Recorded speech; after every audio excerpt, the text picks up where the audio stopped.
Mga kaibigan, tuturuan ko kayo kung paano gumawa ng saranggola, diamond kite, mga ganon. At ito ang tutorial. So, ito na yung tamang pinapanood mo. Ito na yung pinakatama. Pag ganun yan, sobrang simple lang gagawin ng saranggola. Tuturuan ko kayo kung paano. Pero bago mo na sa tutorial, please make sure to like and subscribe para may more tutorials ako parang ganito yung pinapanood mo ngayon. So, mag-start na tayo. Ayan mga kaibigan, so ito yung mga bagay. So una, dapat may plastic, gunting, sinulid, at walis tingting. Okay? So dito naman, tatabihin muna natin sinulid at tingting. At kunin natin ang plastic at gunting. Tutupuin natin sa ganito. Yan mga kaibigan. Dapat pantay na pantay para maganda yung lipad.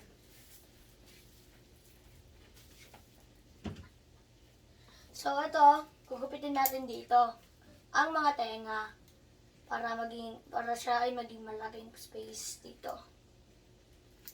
At, tapos, dito naman sa ilalim.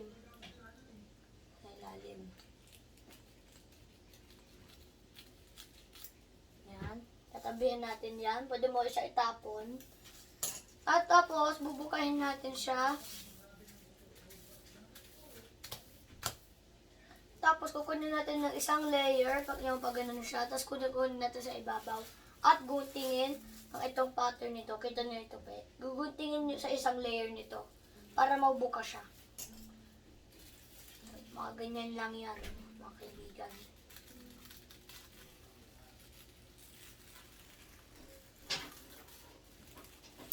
Okay, so tatabi natin gunting at bukahin.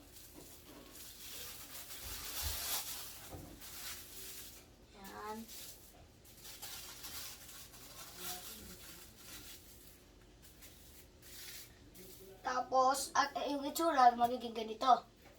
So, yan mga kaibigan. At tutupiin natin dito, para magkaroon siya ng, ng triangle. Kahit maliit, kahit malaki, pwede yun. Basta lumipad lang siya. At kunin natin ang gunting at guntingin dito.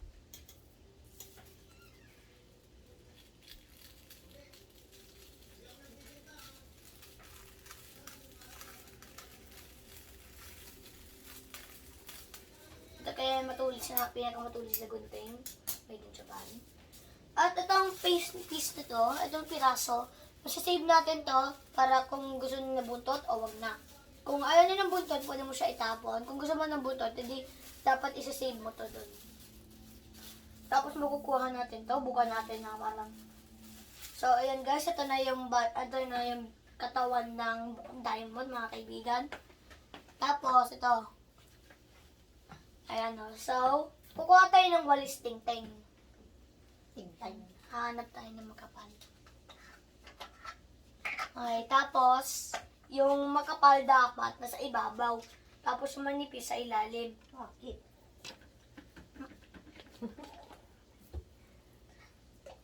Okay, tapos, susukatin natin kung gano'ng kahaba, gano'ng kaliit siya. Tingting. Yan, tapos putulin. At kung gano'n, tutupiin natin siya para mas madali taliin. Talian. Matalian pala. Itali. At kunin natin ang sinulid. Ayan. Kukuha tayo kung gano'ng kahaba. At gano'ng kalaki. Ang sinulid. Tapos, kukuha tayo ng sinulid. At tapos, gugupitin natin o kaya kagatin. Bakit mo gupitin? Tapos, ito na naman, tataliin natin siya dito. Tatalian natin siya dito para mas madali. At tapos mga kaibigan, kung magaling kayo gumawa ng saranggola, sobrang dahan-dahan lang. Kasi kung tinali mo, tapos binuka mo, matutupi siya, pangit ang lipad. Kaya dapat, ganyan lang mga kaibigan, no? Yan. Tapos light lang, mataliin. Yan. Para gumanda ang lipad. Ganun lang yung mga kaibigan.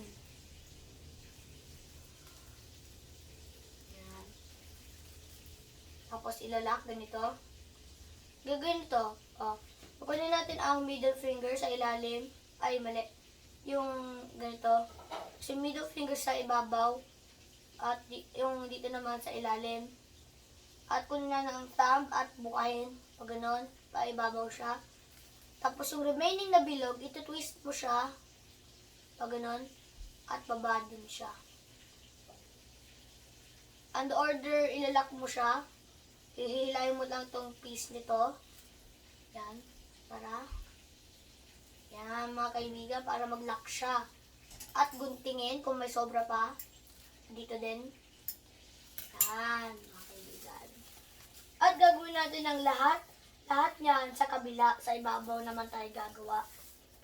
Make sure na bend mo lang siya pag ganun bago taliin para pagbuka mo, hindi perfect lang siya. Yan, so mga kaibigan.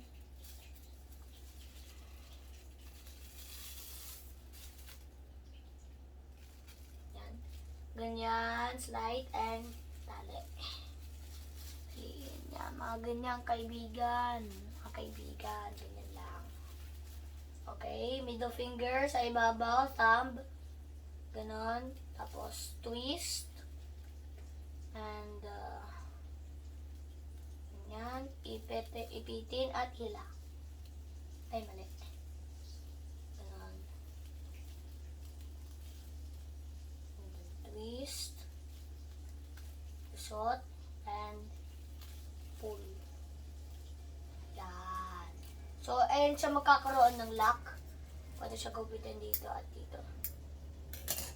At pwede natin siya bukahin para ma-perfect ang kanyang base. So, ganoon. Ganyan magiging itsura. Kung ganyan ang itsura niya, pwede mo siya ilipat ng gitna para maganda ang mama mo. Yan. Tapos, dahan-dahan lang kunin to. So, ito yung magiging itsura niya. Yan. So, straight lang yung linya para maganda. Kuha pa tayo ng isa pang tingting, walis tingting, at sukatin ang kung gaano yan. Yan, mga kaibigan. Dito natin siya tatali sa gilid at gilid. Kung maikli lang ang tingting mo, tapos meron ka pang isa, pwede mo itali dito. Tapos gugupitin dito. Eh, akin kasi sakto. Kaya, kahit wag na lang ganyan. Mga kaibigan. Yan. Ganyan na siya. So, kukuha tayo ng tali at taliin.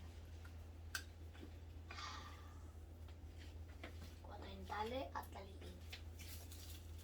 Ganyan.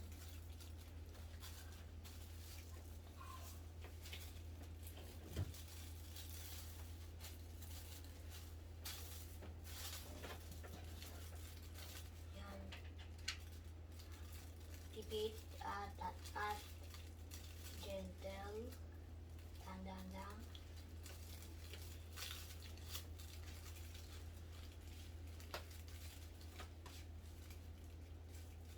At tali.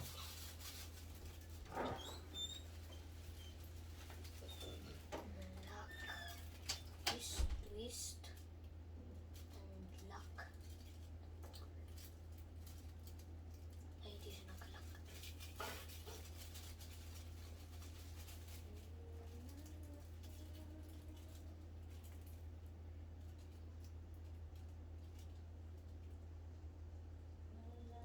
Yan. So, wait lang. Pwede nyo ito i-fast forward kung bagal ang gawa ko. Pwede mo siya i-fast forward mga kaibigan. Pasensya na.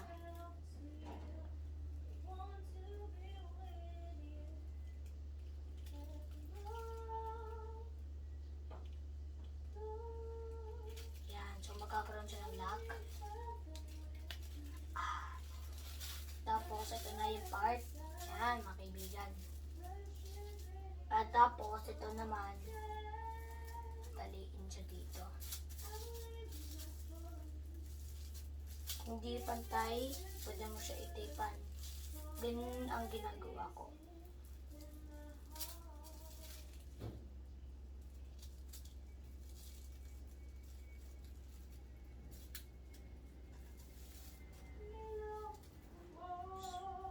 Ulin.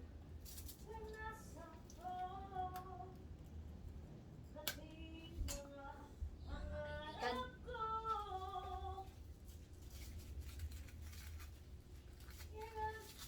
Yan, tapos kunin ang tali at taliin. Gentle at tali.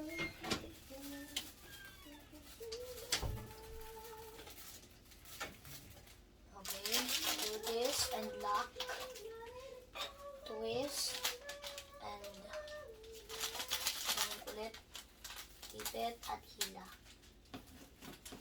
Yan. Pwede mo dagdagin para lock din siya.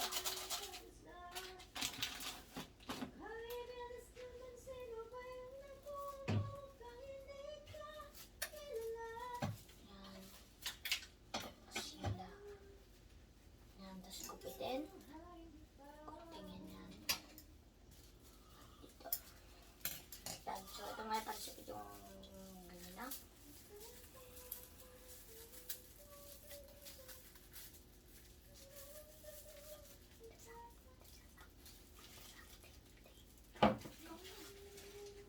Okay lang mga kaibigan, wait lang. Nagkaganin na ako.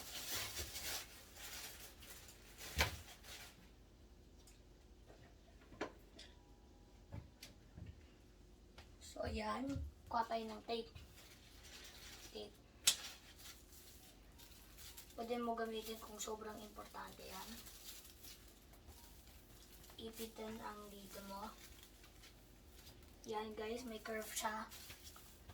Yan, makikita nyo. At tapean.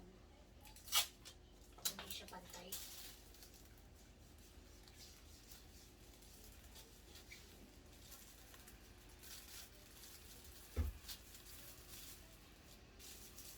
Yan, ganyan lang yung mga kaibigan.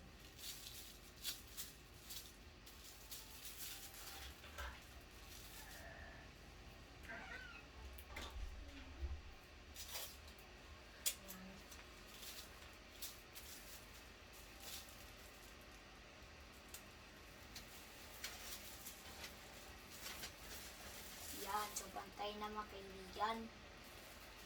Tapos, pag ganun niya, hindi na siya magugulit. Tapos, kung ayaw niya yung butot at nalipad, okay lang yun. Tapos, dito, kung gusto niya na butot po dito, itutupi mo lang siya, ganyan. Tapos, isa pa. Tapos, gugupitin at tataliin siya. Ganyan lang yun mga kaibigan. Yan, so ganyan siya itsura. Tapos, ito yung mahirap. Puputol tayo ng maliit na tingting. Na makapal dapat. At dito natin butasin sa ibabaw at dito.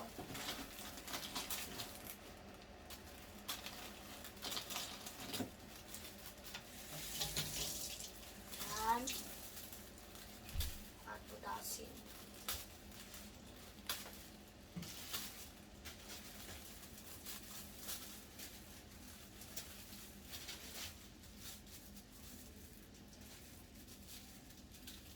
Tapos dito naman sa ilalim na ng butas.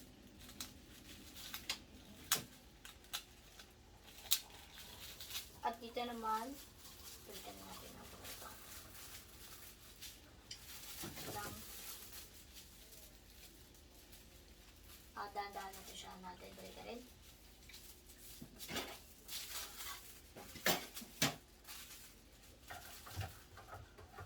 At mga kaibigan, kukuha kayo ng sinulid. Yan. Diyan sana yung gardenia na. Hindi na masarap yung lasa. Yung gardenia? Yan. Sige, ito tapos ka na lang. Okay, tapos, okay lang. Space. Makikita mo naman yung pagsabaw. Tataliin natin siya dito sa ibabaw at sa ilalim. Yan mga kaibigan. Tapos magiging ganito yung, yan, mga ganyan, kaibigan. Ganito ang magiging itsura niya.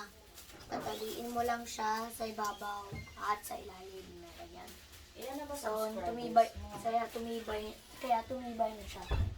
Tapos, kung gano'n, kukuha tayo ng sinulid Bakit hindi parayo? at tataliin natin siya. Itatali. Kukuha tayo ng sinulid at tataliin natin siya. So, ito. Kahit anong method tataliin mo, basta matibay lang siya. Ano to, mineral? Huwag ko rin naman. Baka sumakit ang siya. Puno? Huwag na super. Ayan. Tapos, tumibay siya. Nakaya kung paano ito. Yan, tapos ikutin. Tapos na ang ating saranggola. Yan mga kaibigan. So, gagabit mo lang siya ng sheet ng buntot at lilipad yan. So, ito. Papanoodin nyo ang test flight at ito na yun. Yan mga kaibigan. Bawal daw lumabas ng bahay kaya dito lang daw papalipad. So, pasensya na kung iba na itsura kasi nalagyan ko na madaming tape kasi ano siya, binsan siya kasi siya natanggal. So, ito yun mga kaibigan. Ilagyan ko din ng buntot. Hindi siya nakakit eh. Yan. Ganyan lang yung paliparan niya. Wait lang. Dito siya. Tapos, nalipad naman na. Yung totoong test flight ay mamayang hapon. So, full tutorial later. Ingat kayo lahat. Ito, pwede na pala daw magpalipad, kaya ito daw mga kaibigan. Ito yung itsura ng lipad nila. Yan.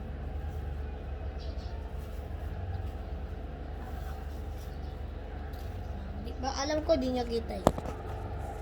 Lagyan natin yung camera dyan. Yan. Yan ito. Maangat agad lang siya. Kasi perfect talaga. Tapos agad oh.